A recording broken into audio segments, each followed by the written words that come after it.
কত সাল কত বছর আগে? বাক্কা অনেক বছর আগে, 20 বছর। ভদ্র ব্যবহার, কবিতায় কবিতায় ও আচ্ছা, ও যে ভাষা দেখাইছি। আচ্ছা, ও কবিতা দিদি চিনছে, কবিতা দিদি সবিতা দিদি চিনছে, তারা গান গাইতো না নি? গান গাইতো। ওই তো আগে আগে আরো সুন্দর আসতো না পরিবেশ। ওই দেখছো তো, সাক্ষীতে পেয়ে গেছি গা। আপনি বলো না, শীতকালে এই জায়গাগুলো শুকায় থাকতো। হ্যাঁ, তখন আমরা খেলতাম, এখানে খেলতাম, ওই মাঠটাতে খেলতাম। সিনিয়ররা আমাদের ফ্লোর কম দিত। আর এই পুকুরটা ছিল, আমি সাঁতার শিখছি এখানে।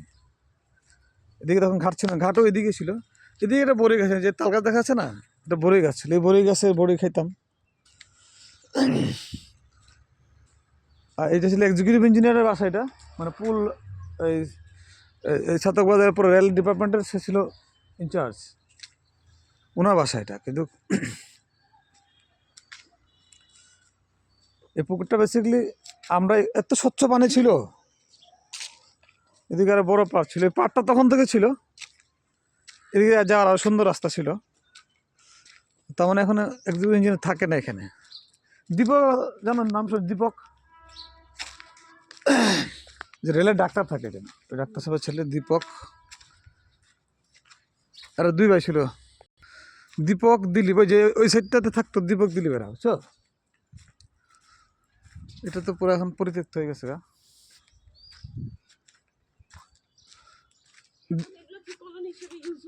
না না না, পরিত্যক্ত হইলে কি হয়, পরিত্যক্ত যাও তাই রিলেটেড জায়গা। এটা এই ঘাটটা সবসময় ভাঙা চলেই দেখছি, বাট আমাদের খুব ফেভারিট ছিল এটা পুকুরটা। এখানে আমাদের ম্যাক্সিমাম সাঁতার শিখছি এখানে আমরা।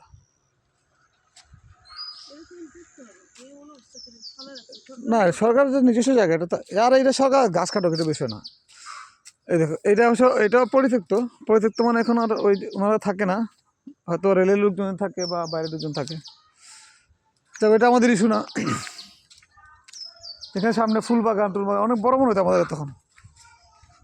এখানে দীপক আর দিলীপে থাকতো, দীপক দিলীপ এবং তার বোন ছিল, আমাদের স্কুলেই পড়তো। যে গাড়ি পার্কের ব্যবস্থা ছিল, দুটো গাড়ি থাকতো। এদিকে আসো।